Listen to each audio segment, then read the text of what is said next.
प्यारे विद्यार्थियों, नमस्कार। आशा करती हूँ कि आप सभी ठीक होंगे और तंदुरुस्त होंगे। पढ़ाई के प्रति भी आपका उत्साह कायम होगा। तो बच्चों, आज हम 10वीं कक्षा के विज्ञान का पहला पाठ रासायनिक अभिक्रियाएं और समीकरण पढ़ना शुरू करेंगे। आइए बच्चों, हम देखते हैं कि इस पाठ में हमने क्या क्या पढ़ना है। इस पाठ में सबसे पहले हमने पढ़ना है रासायनिक समीकरण, विभिन्न प्रकार की रासायनिक अभिक्रियाएं और उसके बाद विकृत गंधिता और संक्षारण। बच्चों, पहले इस अध्याय में होने वाली कुछ अभिक्रियाओं के बारे में हम जानने की कोशिश करते हैं। आपने अपने आसपास देखा ही होगा कि कुछ ऐसे परिवर्तन हैं जो एक बार हो जाते हैं तो उन्हें वापस उल्टा जा सकता है, मतलब उन्हें वापस अपनी पुरानी स्थिति में लाया जा सकता है। लेकिन कुछ परिवर्तन हमारे आसपास ऐसे होते हैं जिन्हें हम उलट नहीं सकते, उन्हें वापस अपनी पुरानी स्थिति में नहीं ला सकते, उन्हें ला पाना कठिन है। इसी तरह की बहुत सारी अभिक्रियाएं, बहुत सारी रिएक्शंस आपने अपने आसपास होती देखी होंगी। जैसे मान लीजिए आपके आसपास कोई एक ईंट है जो टूट गई है। मकान बनाते वक्त तो उस ईंट को अलग तरीके से, कई तरीकों से जोड़ा जा सकता है, सीमेंट लगाकर बनाया जा सकता है। लेकिन अगर आप सोचिए कि आपके पास एक लोहे की अलमारी है और लोहे में जंग लग गया है, तो क्या उस लोहे की जंग से आप दोबारा वो लोहा बना सकते हो? आपने इस बारे में कभी सोचा है? अगर नहीं सोचा तो जरूर सोचें। आप ये सोचिए कि ऐसा क्यों होता है, ऐसी कुछ अभिक्रियाएं क्यों हैं जिन्हें उल्टा जा सकता है और कुछ अभिक्रियाएं ऐसी क्यों हैं जिन्हें उल्टा नहीं जा सकता। जैसे हम लोगों ने सबने हमारे घर में माचिस की तीली देखी है। अब हम माचिस को जलाते हैं। देखिए, जैसे मैं माचिस को जला रही हूँ, ये देखिए, अब ये माचिस जल रही है। ये लकड़ी की तीली अब किस में बदल रही है? देखो देखो, जरा ध्यान से देखो, ये लकड़ी की तीली अब राख में बदल गई है। तो बच्चों, अब ये सोचिए कि अब इस राख से क्या आप दोबारा माचिस की तीली बना सकते हैं? सोचिए, अपने टीचर से, अपने अध्यापक गणों से इस तरीके के क्वेश्चंस पूछा करिए। इस तरीके के क्वेश्चंस पूछिए, सोचिए और समझिए, क्योंकि विज्ञान एक ऐसा विषय है जिसमें आप जितना सोचेंगे, जितना देखेंगे, जितना करने का प्रयास करेंगे, उतना ही वो समझ में आएगा। विज्ञान को हम क्रैम करके, रट के नहीं समझ सकते। तो विज्ञान के लिए प्रश्न पूछना जरूरी है। हमारे आसपास होने वाले इन दोनों तरीके के परिवर्तनों को हम 9th में थोड़ा सा पढ़कर आए हैं। इन्हें हमने नाम दिया है रासायनिक परिवर्तन और भौतिक परिवर्तन। अच्छा, अब आप यह सोचें कि जैसे हम राख से लकड़ी नहीं बना सकते, वैसे और उसी तरीके की बहुत सी क्रियाएं हमारे आसपास घटित होती रहती हैं। आज हम क्रियाओं का बहुत सारा सामान अपने साथ लेकर आए हैं। हमारे विज्ञान के मुख्यतः 3 कंपोनेंट्स हैं। बेसिक पहला कंपोनेंट है वोकैबुलरी, सेकंड कंपोनेंट है ऑब्जर्वेशन और थर्ड कंपोनेंट है एनालिसिस। इन तीनों कंपोनेंट्स के आसपास हमारा पूरा विज्ञान घूमता है। अब हम आपको अच्छी तरह से बताएंगे कि वोकैबुलरी क्या है। देखिए, वोकैबुलरी से भाव है कि जो उपकरण या साधन हम प्रयोगशाला में उपयोग में लाते हैं, उनके बारे में जानकारी होनी चाहिए। जैसे मेरे हाथ में ये परख नली है। अब इसे परख नली क्यों कहते हैं? आपको पता है, हमने जो भी एक्सपेरिमेंट्स या जो भी टेस्ट करने होते हैं वो हम इस परख नली में करते हैं। परख मतलब टेस्ट, और ये क्योंकि नली के आकार की है और इसीलिए इंग्लिश में हम इसे क्या कहते हैं? टेस्ट ट्यूब या परख नली, क्योंकि हमने इसमें परख करनी है। इसी तरीके से अब अगर आप ध्यान दें तो मेरे पास ये 2 बर्तन हैं कांच के। ये देखिए, दोनों बर्तन गोल सिलेंड्रिकल आकार के हैं, ठीक है। लेकिन अगर हम इनके ऊपरी हिस्से पर जाएं तो ये जो पहला वाला बर्तन है, ये पहला वाला ऊपर से पूरे तरीके से गोल है, ठीक है। तो ये हुआ सिंपल जार या ग्लास। लेकिन ये जो दूसरा बर्तन है, अगर आप इसे ध्यान से देखें तो यहां पर एक चोंच से निकली हुई है। इसे नाम दिया गया है बीकर। बीकर इसलिए क्योंकि चोंच को इंग्लिश में हम कहते हैं बीक, इसलिए इसे नाम दिया गया है बीकर। अब ये जो बीकर हैं ये हमारे पास अलग अलग आकार के उपस्थित होते हैं। जैसे ये 50 ml का बीकर, उसी तरीके से ये 100 ml का बीकर और ये 250 ml का बीकर। लेकिन बच्चों अगर आप ध्यान से देखें तो इन बीकर्स के ऊपर माप लिखी हुई है 10, 20, 30 और 40। लेकिन मैंने बोला ये बीकर 50 ml का है, तो 50 ml का इसलिए है क्योंकि इस माप के निशान के ऊपर भी बहुत सी जगह खाली है। जब इस बीकर को पानी से पूरी तरीके से भरा जाएगा तो वो पूरी तरीके की जो वैल्यू होगी, पूरी माप वो 50 ml की होगी। ठीक इसी तरीके से इस बीकर में भी जो माप है वो 80 मिलीलीटर तक है, लेकिन जब हम इसको पूरा भरेंगे तो 100 ml यानी कि 100 मिलीलीटर तक पानी इसमें आएगा। इसी तरीके से हमारे पास कुछ बड़े बीकर भी पाए जाते हैं जिनपे कि 500 ml की माप लिखी होती है, लेकिन उसके ऊपर इस तरीके से मार्जिन्स नहीं दिए होते, माप नहीं होती। लेकिन अगर जब हम पूरा भरते हैं तो वो 500 ml का पानी, 500 ml माप का पानी उसमें आता है। तो बच्चों इस तरीके के प्रश्न उत्तरों के बारे में आप अपने अध्यापकों से जरूर पूछें। आपने कई ऐसे बीकर भी देखे होंगे जिनके ऊपर कुछ नहीं लिखा, तो उस बीकर के बारे में भी आप अपने अध्यापक से जरूर पूछें कि उनकी कैपेसिटी, उनकी क्षमता कितनी है। ठीक है ना बच्चों? चलिए अब हम एक और उपकरण देखते हैं। प्रयोगशाला में हम इसका काफी इस्तेमाल करते हैं। ये देखिए, इसे कहते हैं कॉनिकल फ्लास्क। कॉनिकल फ्लास्क या शंक्वाकार फ्लास्क। अब शंक्वाकार फ्लास्क हम इसे इसलिए कहते हैं क्योंकि इसका आकार जो है वो शंकु के आकार का है। शंकु के आकार का होने की वजह से ये कॉनिकल फ्लास्क कहलाता है। इसमें भी माप दी गई है कि 50 ml का कॉनिकल फ्लास्क है या शंक्वाकार फ्लास्क है। इसी शंक्वाकार फ्लास्क के अलग अलग माप या अलग अलग साइजेस हमारे पास लेबोरेटरी में विद्यमान होते हैं, उपस्थित होते हैं। तो जब भी आप अपने स्कूल की लैब में जाएं तो इस तरीके के एक्सपेरिमेंट्स को करते हुए इन्हें ध्यान से देखें। चलिए आगे चलते हैं। अब मेरे पास एक और चीज है, ये देखिए, इसे कहते हैं हम स्पिरिट लैंप। एक नया है, एक पुराना है। स्पिरिट लैंप हम इसे क्यों कहते हैं? क्योंकि इसमें स्पिरिट भरी होती है। वो जो स्पिरिट भरी होती है उसकी वजह से ये जलता है और इसके जलने पर हम कोई भी एक्सपेरिमेंट जो है वो आसानी से कर सकते हैं। देखिए, इसमें जो स्पिरिट होती है जब हम इसे जलाते हैं तो ये आसानी से जलना शुरू हो जाता है। ये देखिए, ये जल रहा है। नीचे ब्लू कलर की फ्लेम है और ऊपर रेड कलर की फ्लेम है। तो इसे स्पिरिट लैंप इसलिए कहा जाता है क्योंकि इसमें स्पिरिट होती है और ये उस स्पिरिट की सहायता से जलता है और हम इसे काम में लेते हैं। तो बच्चों, इन सभी उपकरणों के साथ साथ हम जब एक्सपेरिमेंट्स करते हैं तो उपकरणों का ज्ञान हमें होता जाता है और हमारी वोकैबुलरी भी अच्छी होती जाती है। इसे देखिए, ये हमारी ग्लास की एक रॉड है, कांच की एक छड़ है। इसे ग्लास रॉड कहते हैं। यूजुअली इसका उपयोग जो है हम स्टिरर के रूप में, यानी कि किसी भी एक्सपेरिमेंट को होते समय किसी भी मटेरियल को हिलाने के लिए स्टिरर के रूप में हम इसका इस्तेमाल करते हैं। इसी तरीके से हमारे पास एक और उपकरण होता है जिसे हम कहते हैं स्पैचुला। ये चम्मच के आकार का उपकरण होता है जिसकी सहायता से कोई भी केमिकल पदार्थ अपने बॉक्स में से निकालकर टेस्ट ट्यूब्स में, परख नली में या बीकर में डाला जाता है। चलिए अब आप ये देखिए, ये मैंने अपने हाथ में क्या पकड़ा है? बिल्कुल सही, ये क्या है? टेस्ट ट्यूब है।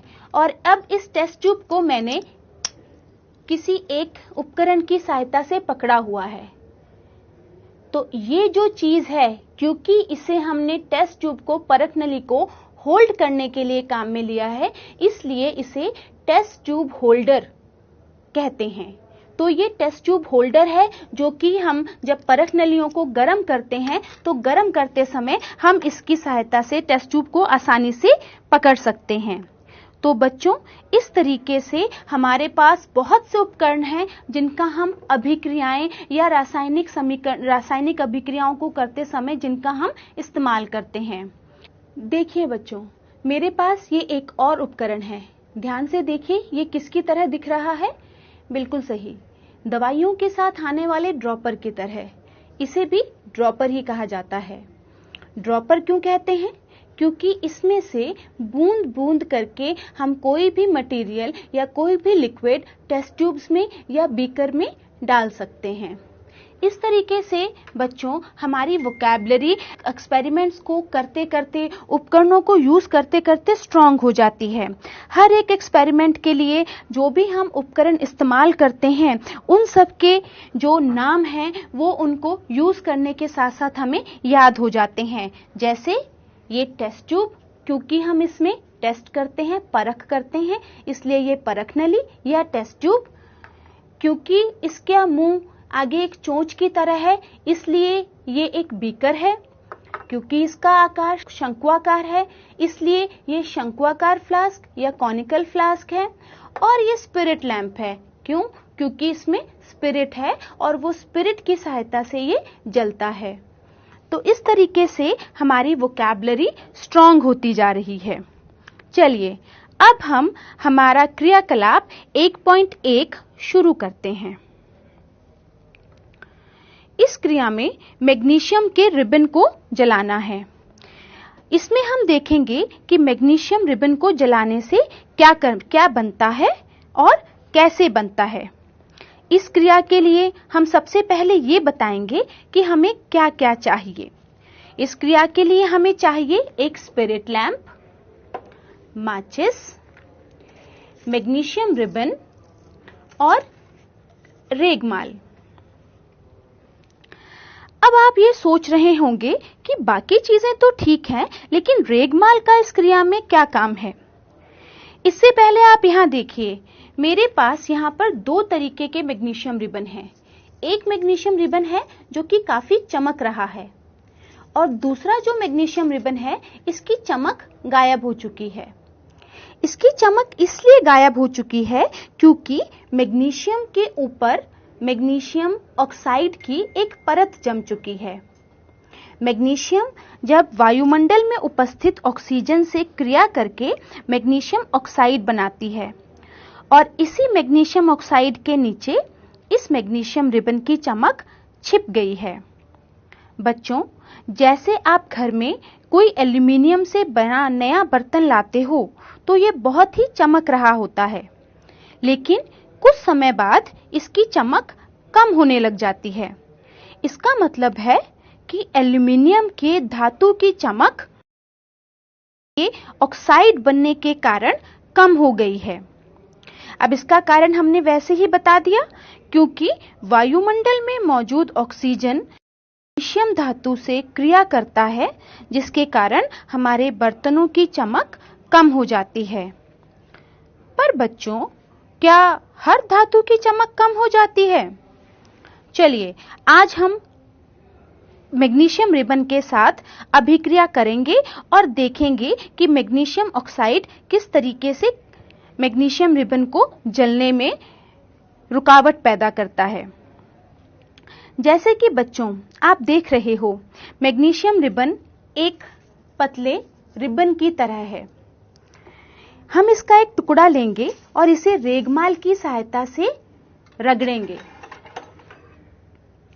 अगर हम इसे ऐसे ही बिना रगड़े जलाने की कोशिश करेंगे तो यह नहीं जलेगा। कारण जो अभी हमने बात करी कि मैग्नीशियम के ऊपर मैग्नीशियम ऑक्साइड की एक परत है जो कि मैग्नीशियम को जलने से रोकती है। तो इसे जलाने के लिए हमें सबसे पहले मैग्नीशियम रिबन को रेगमाल से रगड़ना पड़ेगा। तो यहां पर हम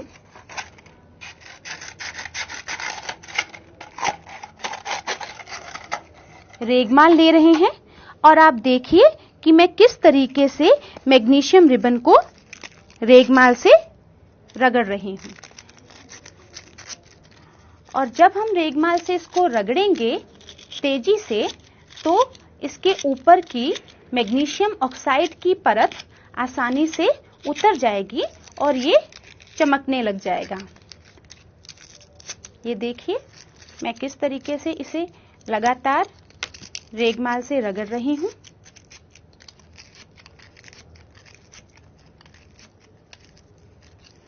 ये देखिए हमारा मैग्नीशियम रिबन काफी चमक चुका है। इसे जलाने के लिए हमें एक होल्डर से पकड़ना पड़ेगा। अब आप बताइए हमने इसे होल्डर से क्यों पकड़ा है? ताकि ये एक्सपेरिमेंट करते हुए हमारा हाथ ना जले। तो मैग्नीशियम रिबन को जब हम इस स्पिरिट लैंप की सहायता से जलाएंगे तो मैग्नीशियम ऑक्साइड की राख बनेगी।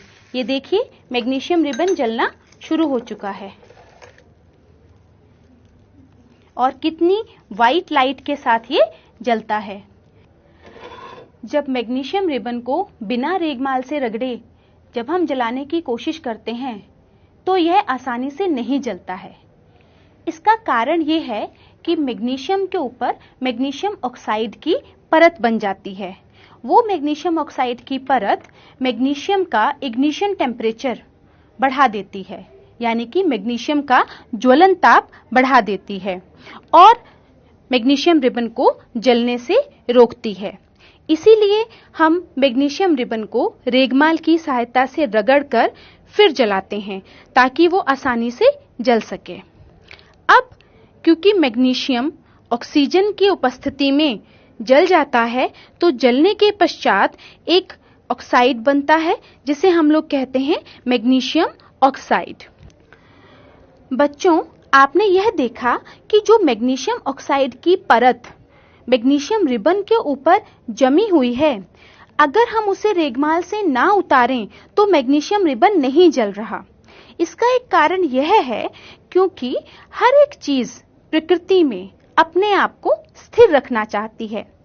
इसी तरीके से मैग्नीशियम ऑक्सीजन के साथ अभिक्रिया करके एक स्थिर ऑक्साइड बना लेता है जिसे हम मैग्नीशियम ऑक्साइड कह रहे हैं। तो ये मैग्नीशियम ऑक्साइड के साथ जब हम इसे जला रहे थे तो ये नहीं जलेगा। इसी कारण हम रेगमाल को रगड़ रगड़ कर इसकी परत को उतारते हैं और उतारने के पश्चात हम इसे जलाते हैं। अब हमें इस रिबन को जलाने के पश्चात जो व्हाइट कलर की राख मिल रही है, इस राख को हम वॉच ग्लास में इकट्ठा करेंगे। जब हम मैग्नीशियम धातु को जलाने के पश्चात इस राख को इस्तेमाल करते हैं तो अब आप ये सोचिए बच्चों कि क्या यह राख फिर से मैग्नीशियम रिबन बन सकता है? नहीं। बच्चों, जब भी आप एक्सपेरिमेंट्स करें तो आप ये ध्यान में रखें कि आग के साथ एक्सपेरिमेंट करते समय एक बाल्टी पानी और एक रेत की बाल्टी आपके आसपास जरूर हो, क्योंकि आग के बढ़ जाने पर इस पर काबू करना बहुत मुश्किल हो जाता है। तो पहले आप ये देखें कि यह दोनों चीजें यहाँ पर भी उपलब्ध हैं। तो अब हम क्रिया को आगे देखते हैं। देखिए कितनी व्हाइट लाइट के साथ ये मैग्नीशियम रिबन जलकर राख बन चुका है। यह मैग्नीशियम ऑक्साइड है जो सफेद रंग की राख में बदल चुका है। अब हम इस राख का टेस्ट करेंगे कि यह राख एल्कलाइन यानी कि क्षारीय प्रकृति की है या एसिडिक यानी कि अम्लीय प्रकृति की है। इसे चेक करने के लिए हम लिटमस पेपर की सहायता लेते हैं। लिटमस पेपर से आपको कुछ याद आया होगा। 7वीं कक्षा में अम्ल और क्षार वाले अध्याय में लिटमस पेपर का जिक्र हुआ था। अब आप बताइए बच्चों, लिटमस किससे बना होता है? हाँ, बिल्कुल सही, यह लाइकेन से बनता है। लाइकेन से लिटमस पेपर बनाए जाते हैं। यह पेपर 2 रंग में आते हैं, लाल और नीला। लिटमस एक ही होता है लेकिन उसे अलग अलग रंगों के पेपर्स बना लिए जाते हैं। लाल लिटमस क्षार में डालने पर नीले में बदल जाता है और नीला लिटमस अम्ल में डालने पर लाल में बदल जाता है।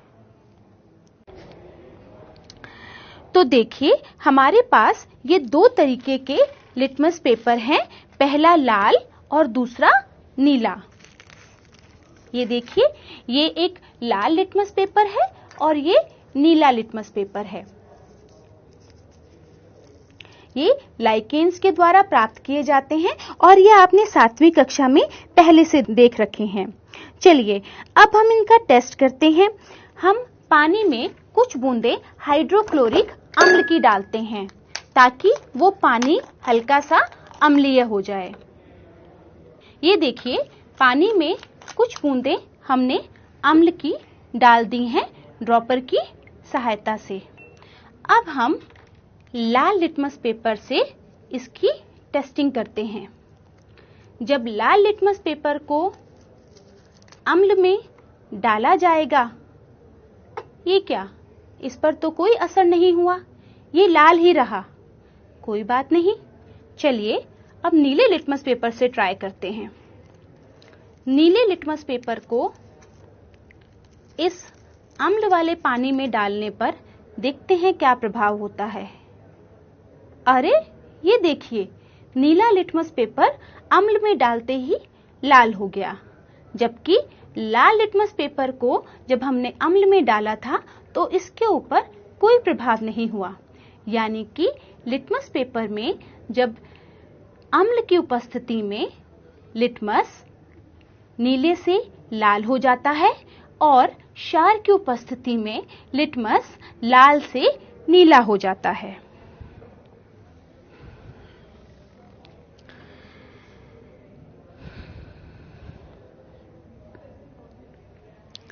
बच्चों, अब हम क्रियाकलाप 1.3 करेंगे।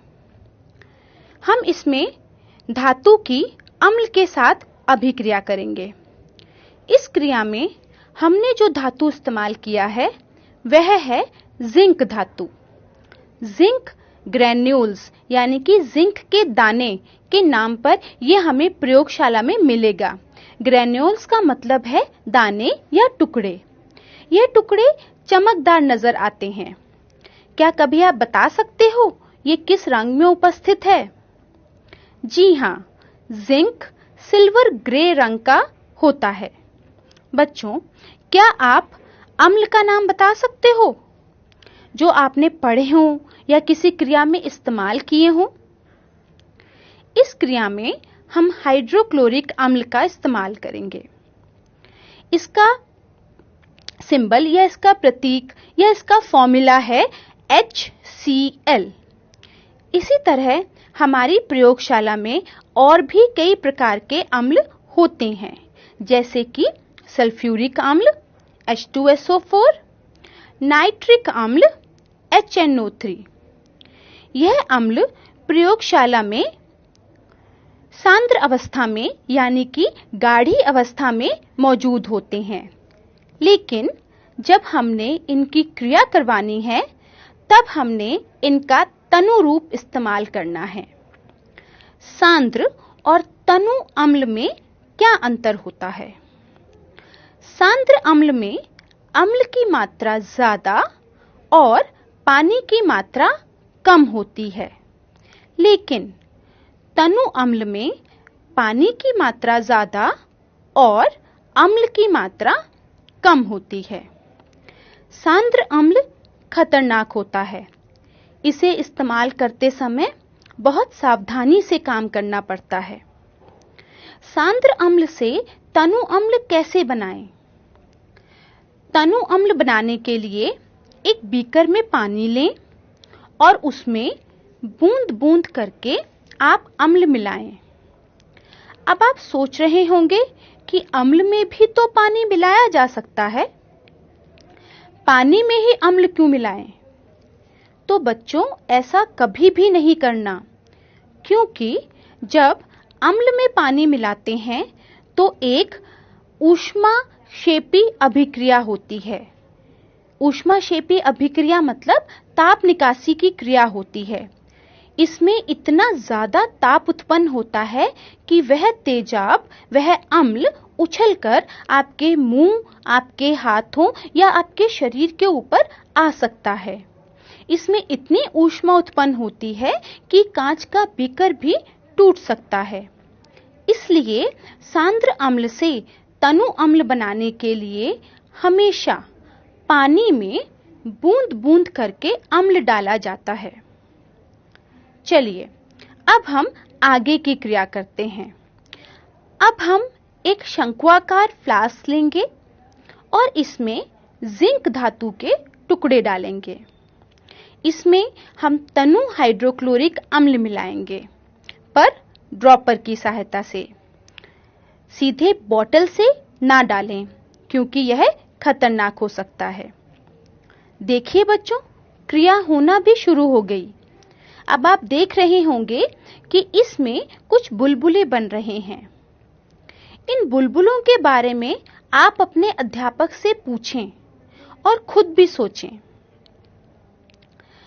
यह आप जानते ही होंगे कि जब भी कोई तरल पदार्थ गैसीय अवस्था में बदलता है तब ऐसा होता है, बुलबुले निकलते हैं।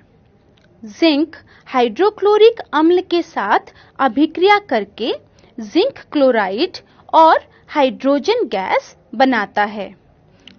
इसे हम समीकरण के रूप में इस प्रकार लिखते हैं, जिंक Zn प्लस हाइड्रोक्लोरिक अम्ल HCl, इससे बन रहा है zinc chloride ZnCl2 plus hydrogen gas H2।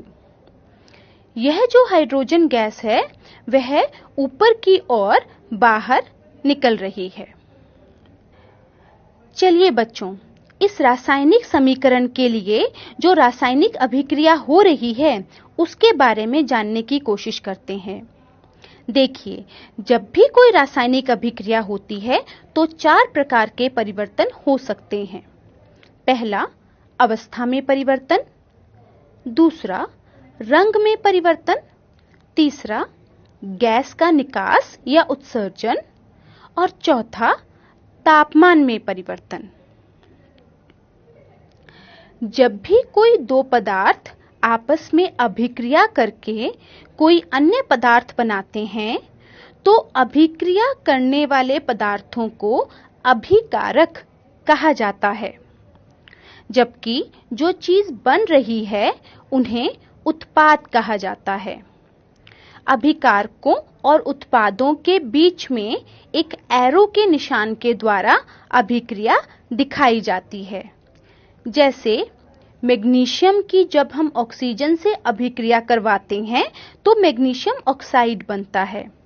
तो इसे लिखते हुए हम अभिकारक एक तरफ लिखेंगे मैग्नीशियम प्लस ऑक्सीजन, और इससे बन रहा है मैग्नीशियम ऑक्साइड। चलिए बच्चों, अब हम संतुलित रासायनिक समीकरण के महत्व के बारे में जानेंगे। तो पहले हम रासायनिक समीकरण को संतुलित करें। Fe प्रतीक है लोहे का, आयरन का, प्लस H2O यानी कि पानी।